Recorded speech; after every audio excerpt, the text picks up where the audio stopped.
आइए, सुनिए, देखिए, समझिए सनातन सत्य। जैसी दृष्टि वैसी सृष्टि, दृष्टि विज्ञान।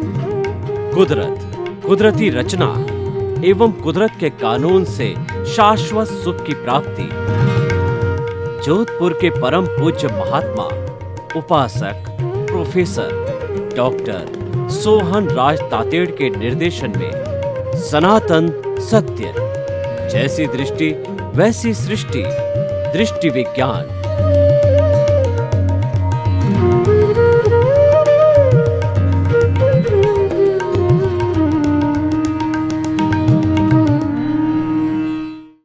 भाइयों और बहनों, मातृशक्ति को नमन। आज का हमारा अति उत्तम विषय मुक्ति का द्वार योग। मुक्ति का अर्थ होता है अज्ञान की समाप्ति होना, अज्ञान का शून्य होना, वह मुक्ति है। हमारी जो चेतना है उसके साथ में अज्ञान जुड़ा हुआ है और उस अज्ञान को हमने स्वयं ने सर्जित किया है। वह अज्ञान है हमारी गलत प्ररूपना है, हमारी गलत सोच के कारण, नेगेटिव थिंकिंग के कारण वह अज्ञान खड़ा हुआ।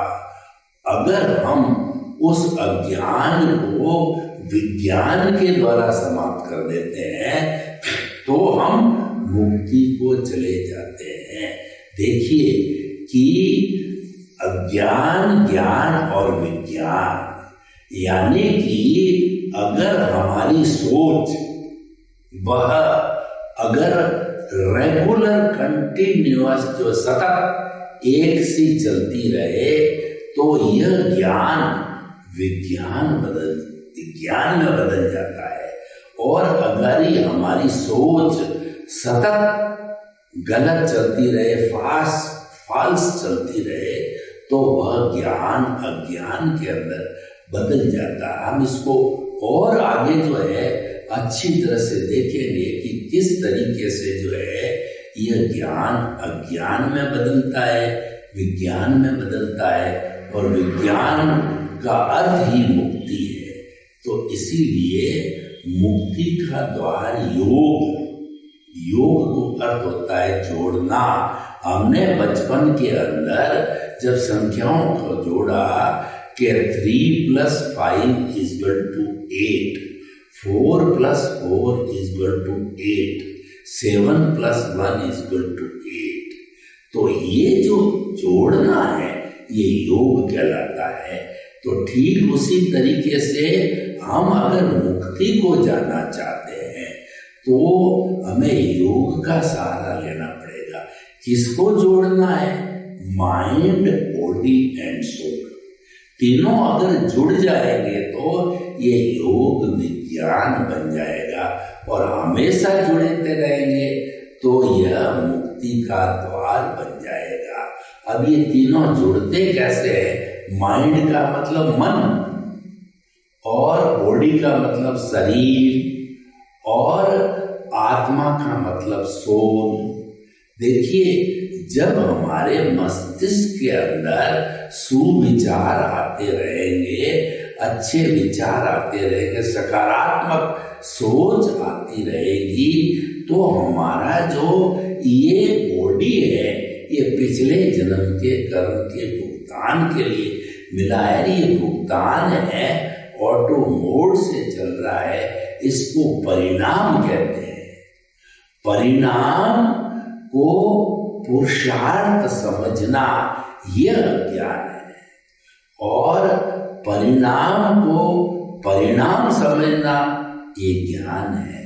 और ज्ञान में रहना यानी योग में रहना, यह जो है मुक्ति का द्वार है। यानी योग को जीवन का अंग बनाना, माइंड, बॉडी, सोल को हमेशा जोड़े रखना है। ये जो है मुक्ति का द्वार है। अब प्रश्न ये कि मुक्ति किसे कहते हैं? मुक्ति का अर्थ होता है स्वभाव में रमण करना। हमारा स्वभाव का मतलब खुद के भावों में रहना। हमारा चेतना का स्वभाव है वो आनंद है, यानी हर क्षण आनंद के अंदर रहना है, यह मुक्ति है। परंतु हर क्षण हमको आनंद में, जब तक ये आत्मा इस शरीर में है, वो आनंद में अज्ञान रहने नहीं देता। मुख्य बात यह है, ये शरीर है, बेचारा स्वस्थ रहना चाहता है, पर बीमारी इसको स्वस्थ रहने नहीं देती। तो ये बीमारी है, वो अज्ञान है। बीमारी को हटा दो तो ये स्वस्थ रहेगा, अज्ञान को हटा दो तो मुक्ति अपने आप मिल जाएगी। तो इसीलिए जो है ये हमारा योग है, वो मुक्ति का द्वार है, बिल्कुल सही है। अब हम देखते हैं कि योग की परिभाषा करते हैं। योग की परिभाषा ये है, चित्तवृत्ति निरोधो योगा। चित्तवृत्ति, चित्त है वो विजुअलाइज करता है, वो वृत्ति जो है आती रहती है उसके अंदर। चित्त है हमारी चेतना की शक्ति है। चेतना है पावर हाउस है, और पावर हाउस से कई दिशाओं के अंदर, कई कॉलोनियों के अंदर जो है वह जो है लाइट जाती है तारों के माध्यम से, पोल्स के माध्यम से जो लाइट जाती है। तो इसीलिए हमारे इस पावर हाउस को, चेतना को अनंत चित्तों वाला कहा जाता है। अनंत चित्तों वाला क्यों है कि अलग अलग दिशाओं के अंदर डिस्ट्रीब्यूट होती है पावर। तो उसी तरीके से ये हमारा चित्त है वो अलग अलग हो जाता है। जो चित्त हमारे इस स्थूल बॉडी पर काम करता है, वह चित्त जो है हमारे सारे जो है मन वचन काया की प्रवृत्तियों का संचालक बन जाता है। वह चित्त, क्योंकि इनके संचालन में चेतना चाहिए, और वो पावर हाउस से चेतना जो है चित्त को मिलती, इसलिए विक्षिप्त होता है। वो चेतना होती है, क्योंकि विक्षिप्त होता है वो चित्त होता है, मन नहीं होता है। लेकिन बेचारा मन, क्योंकि हमारे वो संपर्क में, जैसे पोस्टमैन आता है तो पोस्टमैन हमारे को पोस्ट डिलीवर करता है, तो कई बार पोस्ट जो है हमारे 50,000 रुपये मांगने का नोटिस ले आता है। तो वो बेचारे उस डाकिए की क्या गलती, कई बार डाकिया 50,000 रुपये का चेक ले आता है। जब चेक लेके आता है तब हम प्रसन्न होते हैं, और जब वो नोटिस लेके आता है 50,000 रुपये भरने का, तो हम उस पर बरस पड़ते हैं, उसको गालियां देते हैं। उसका क्या दोष है? तो बेचारा मन है वो हमारे इस शरीर के साथ जुड़ा हुआ रहता है, लेकिन वह विक्षिप्त नहीं होता है, चित्त विक्षिप्त होता है। चित्त विक्षिप्त क्यों होता है कि हमारी आत्मा के साथ के अंदर अज्ञान जुड़ा हुआ है, जिसको कार्बन शरीर कहते हैं। और इस कार्बन शरीर से प्रतिक्षण उदय और प्रारब्ध के अधीन जो है कर्म छूटते रहते हैं, उदय आता रहता है। और वह जो उदय है, जब आत्मा और कर्म जो है ये दोनों आपस में मिले हुए हैं, तो इसके अंदर युद्ध चलता रहता है। जब हमारी आत्मा विजयी होती है और कर्म शरीर को हरा देती है, तो उसके जो कहना चाहिए कि कर्म जो बाहर आते हैं, अध्यवसाय बनते हैं, वो शुभ होते हैं। और जब शरीर जीत जाता है वो तो पूरा अशुभ है। कार्बन शरीर वो जो है वो हमारे 8 कर्मों का पुलिंदा है। तो वह जब उदय में आता है तो पुण्य पाप को लेकर के आता है, और जब आत्मा आती है तो जीतती है, तो उसका लक्षण तो शुद्ध शांति है और आनंद है। यानी तेजो पद्म शुक्ल वेश्या को वो लेकर के आता है शुभ भावों को, और वो शुभ भाव है फिर हमारे अध्यवसाय से जब हमारे अवचेतन मन सबकॉन्शियस माइंड तेज शरीर में आते हैं तो शुभ लेशियाएं जो है वो तेजो पद्म शुक्ल लेशियाएं, तेजो लेशिया होती है वह चमकता हुआ गुलाबी रंग होता है, शांति देती है। पद्म लेशिया जो होती है वह ये सब विचार है, ये सब भाव है, ये भाव कन्वर्ट होते हैं विचारों के अंदर, लेशिया भाव है। तो जो हमारी पद्म लेशिया है जो कि हमें शांति देने वाली चमकता हुआ हल्दी का पीला कलर है, वह जब हृदय में आता है तब हमारे शांति पैदा होती है। शुक्ल लेशिया जो कि एक मोक्ष का भाग होती है, वह जब हृदय में आती है व्हाइट कलर की लेशिया, तब हमारे प्योरिटी होती है, हमारे आनंद की अनुभूति, मुक्ति की अनुभूति होती है। और वो जो दूसरा जो आता है भाव शरीर वाला, वह हमारा हृदय और प्रारब्ध है और वह हमें सुख दुख की अनुभूति कराता है। देखिए आनंद अलग चीज होती है, वो तो हमारी आत्मा का लक्षण है, और सुख और दुख है ये हमारा जो है उदय प्रारब्ध का लक्षण है। ये तो ऑटो मोड से चलता है, ये तो भुगतान है। भुगतान में क्या होता है कि कभी अच्छा पुण्योदय होता है तो हमको भोजन में सुख मिलता है, स्त्री में सुख मिलता है, घर में सुख मिलता है, बच्चों में सुख मिलता है, और किसी पद में प्रतिष्ठा में सुख की अनुभूति होती है। ये सुखाभास है।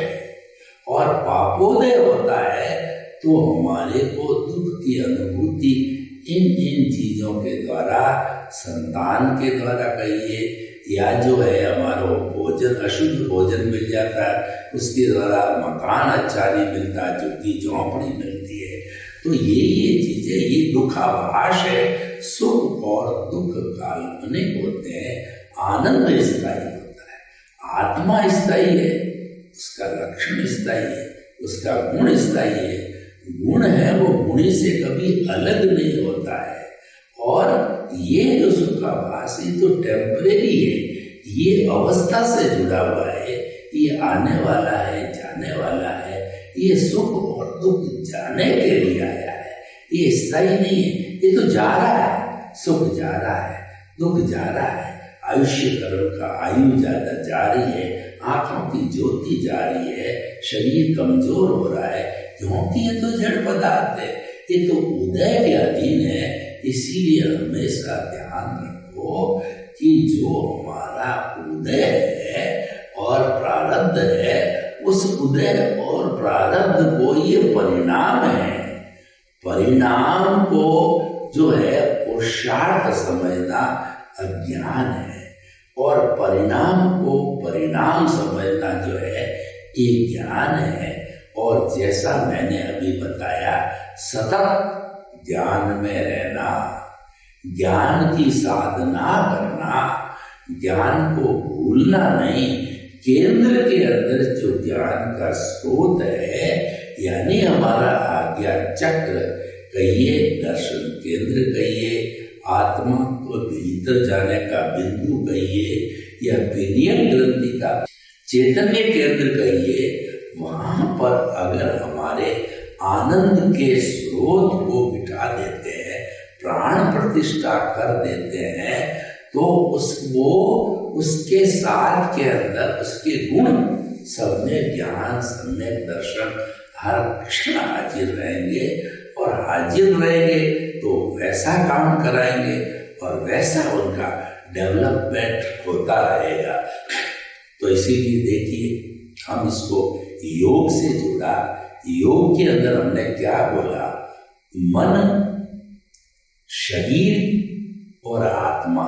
वही बात हम कर रहे हैं कि मन के अंदर सकारात्मक विचार रखने चाहिए या सकारात्मक विचार उदय प्रारब्ध के अनुसार आ जाते हैं, नकारात्मक विचार आ जाते हैं, तो जो है वो हमारे हाथ में नहीं है।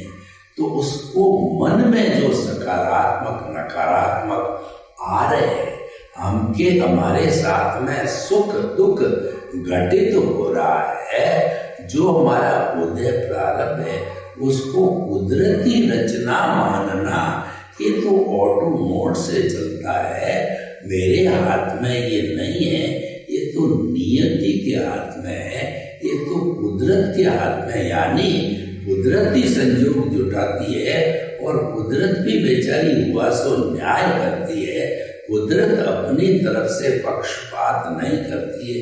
ये हमारा उपादान है जो हमने पिछले जन्म के अंदर इकट्ठा किया गया, वही हमारा कर्जा है और वही उदय प्रारब्ध होता है, परिणाम होता है, और वो मन वचन काया से होता है।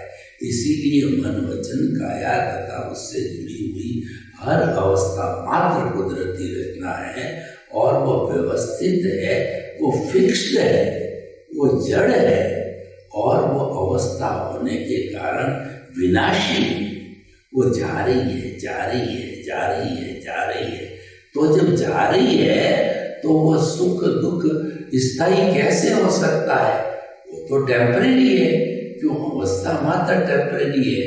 तो इसी कारण इसको सुखाभास कहा गया। तो ये सारा मन से हो रहा है और इसको करने वाला शरीर है।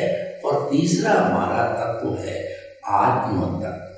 तो आत्म तत्व की ओर मुंह करना, आत्म तत्व को जानना और जो है हरि अनंत, हरि कथा अनंत, उसकी कथा करना, ये सारा जो है शुद्ध योग कहलाता है।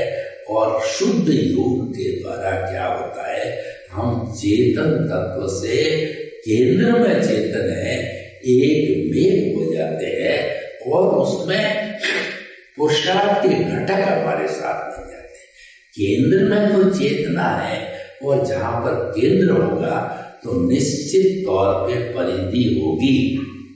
परिधि बिना केंद्र का अस्तित्व नहीं है और केंद्र के बिना परिधि का अस्तित्व नहीं है। तो हमारे केंद्र के अंदर पद प्रतिष्ठा और जो है हमारा धन दौलत, मकान, घर गृहस्थी, बाल बच्चे सारे के सारे आ जाते हैं। तो वह तो उदय और प्रारब्ध है।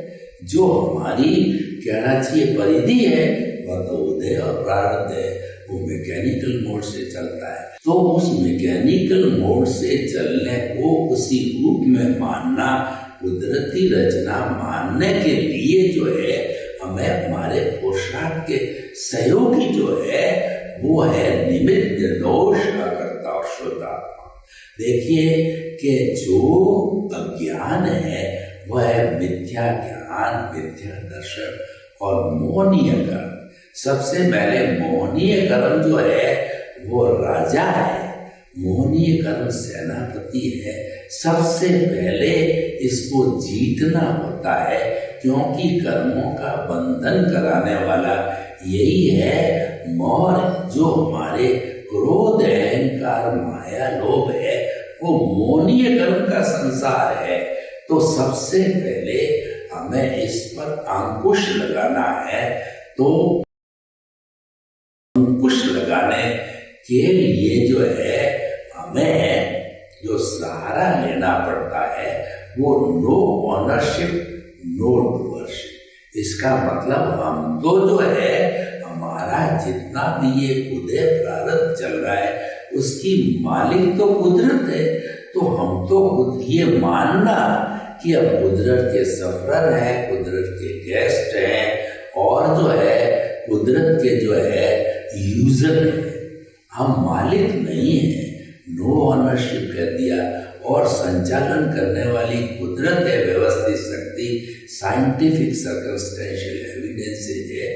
कुदरत तो एज ए होल पूरे ब्रह्मांड का जो संचालन करती है, और कुदरत जो है जड़, चेतन, गति सहायक, स्थिति सहायक, समय और आकाश, इन 6 तत्वों से बनी हुई है कुदरत। और भूत, भविष्य, वर्तमान में ये 6 तत्व हमेशा मौजूद होते हैं। जहाँ 6 तत्व होते हैं वहीं ब्रह्मांड है, वहीं विश्व है, और जो है वहीं पर जीवन है, वहीं पर प्राणी जीवित रह सकते हैं और अपने कर्मों का जो है वो भुगतान करते हैं।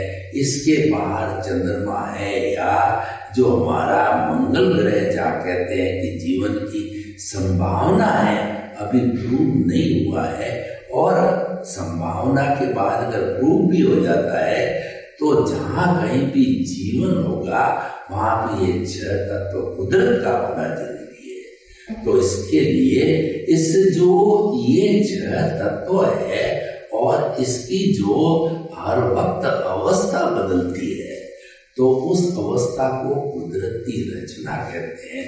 क्योंकि अवस्था तो कंडीशन होती, वो तो बदलेगी ही। जड़ पदार्थ की जो है उसका मूल लक्षण ही बदलना है, वो तो बदलती रहेगी। तो इसीलिए उसको कुदरती रचना कहते हैं। और ये कुदरती रचना कोई कानून के तहत बदलती है, ऐसा नहीं अपनी मर्जी से बदल जावे। सर्दी समय पर आती, गर्मी समय पर आती है, सूर्योदय समय पर होता है, सूर्यास्त समय पर होता है, और ऋतुएं समय पर आती है, और नदी अपने 2 तटों के बीच के अंदर बहती है, समुद्र अपनी सीमा में रहता, मर्यादा में रहता है। ये जो सारी बातें हैं, ये जो है कुदरत का कानून है, वो तो पूरे ब्रह्मांड पे लागू होता है। लेकिन जो जीवित प्राणी है उसका संचालन करने वाली व्यवस्थित शक्ति है, जिसको हम साइंटिफिक सर्कमस्टेंशियल एविडेंसेस कहते हैं। तो वो जो जैसे जैसे कर्म किए आते हैं और कुदरत ने उनकी जिम्मेवारी ली है, वो कुदरत उसका एग्जामिनर है और वही संजोग जुटाती है। और उसके लिए जो है साइंटिफिक सर्कमस्टेंशियल एविडेंसेस ने अपने घटक, द्रव्य, क्षेत्र, काल और भाव को जो है माध्यम से वह जो है उन जीवों का जो है वो भुगतान कराती है। तो वह भी एक कुदरत का हिस्सा रह गया, वो कानून से करवाती है। वो कानून क्या है? जो कि जीवित प्राणियों पर लागू होता है। As you will sow will you reap, जैसी करनी वैसी बढ़नी, अच्छा करोगे अच्छा पाओगे, बुरा करोगे बुरा पाओगे, भाव सुधारो भाव सुधरेगा, भाव बिगाड़ो भाव बिगड़ेगा। ये सारा जो है ये कुदरती कानून साइंटिफिक सर्कमस्टेंशियल एविडेंसेस पे लागू होता है। द्रव्य, क्षेत्र, काल, भाव से जो है वो सारा भुगतान होता है इन साधनों से। तो इस तरीके से पूरा जो सिस्टम बना, कुदरत के कानून को जानना, ये सनातन सत्य है। जब हम सनातन सत्य को जानते हैं, सनातन सत्य के अंदर रहते हैं, तो वो ज्ञान है वो विज्ञान बन जाता है।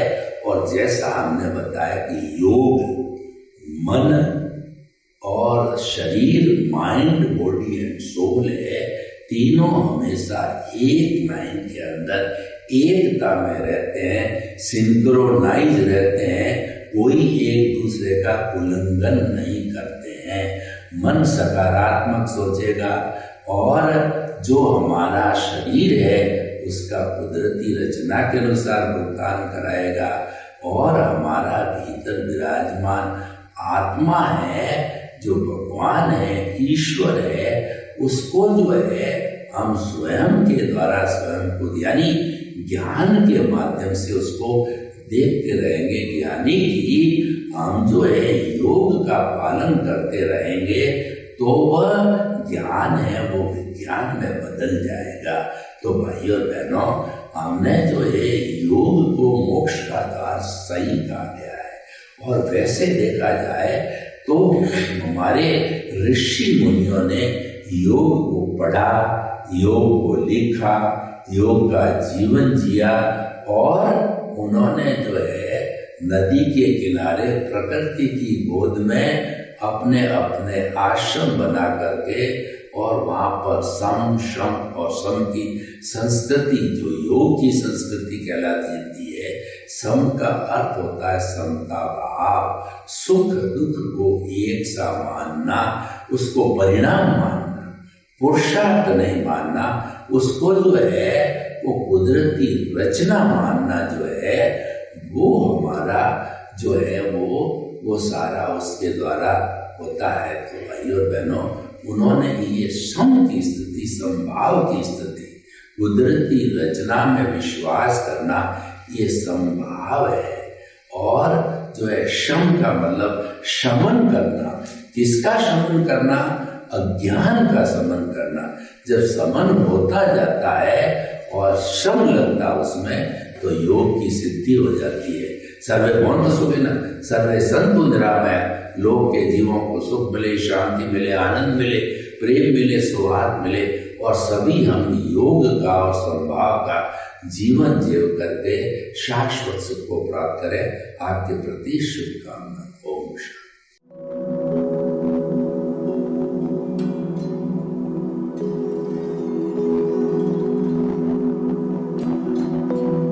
एक ऐसा अंतर्राष्ट्रीय ख्याति प्राप्त मानव जो गुरु प्रेरणा से पिछले 20 वर्षों से वानप्रस्थ जीवन जीते हुए 24 घंटे मानवता की सेवा में संलग्न है। एक ऐसा मानव जो अभी राष्ट्रीय, अंतर्राष्ट्रीय टीवी चैनलों पर 7,500 एपिसोड के माध्यम से सनातन सत्य, आत्मविज्ञान एवं पुनरुत्थान, व्यवहार एवं निश्चय जगत के जीवनोपयोगी विषयों पर हृदय स्पर्शी प्रवचन कर चुका है। उस मानव का नाम है महात्मा उपासक प्रोफेसर डॉक्टर सोहन राज तातेड़। प्रोफेसर तातेड़ द्वारा योग, दर्शन, शिक्षा विषयों पर रचित पीएचडी स्तर के 250 शोध ग्रंथ भारत के 100 प्रतिष्ठित विश्वविद्यालयों में शोधार्थी पढ़ रहे हैं तथा वे सभी शोध ग्रंथ वहां की सेंट्रल लाइब्रेरियों में उपलब्ध हैं। महात्मा सोहन राज ने अभी तक हजारों स्कूलों, कॉलेजों, विश्वविद्यालयों एवं संस्थाओं में सेमिनार, वर्कशॉप, कैंप लगाकर लाखों विद्यार्थियों को योग, दर्शन, शिक्षा का प्रशिक्षण देकर उन्हें सुसंस्कारित किया। डॉक्टर तातेड़ ने भारतीय संस्कृति उत्थान के 4000 से अधिक समसामयिक विषयों पर आर्टिकल लिखकर ऑनलाइन जर्नल, पत्रिकाओं, वेबसाइट्स पर प्रकाशित किया, जिसका उपयोग लाखों पाठक कर रहे हैं। उपासक तातेड़ के 5000 से अधिक आज का सुविचार, आज का शुभ संदेश, आज का मंगल भावना योग आदि चिंतन websites, Twitter, blogger, Facebook, YouTube माध्यमों से लाखों लोग अपना जीवन निर्माण कर रहे हैं। मानवता के मसीहा ऐसे महामानव महात्मा सोहन राज तातेड़ के प्रोफाइल को अभी तक विश्व के 20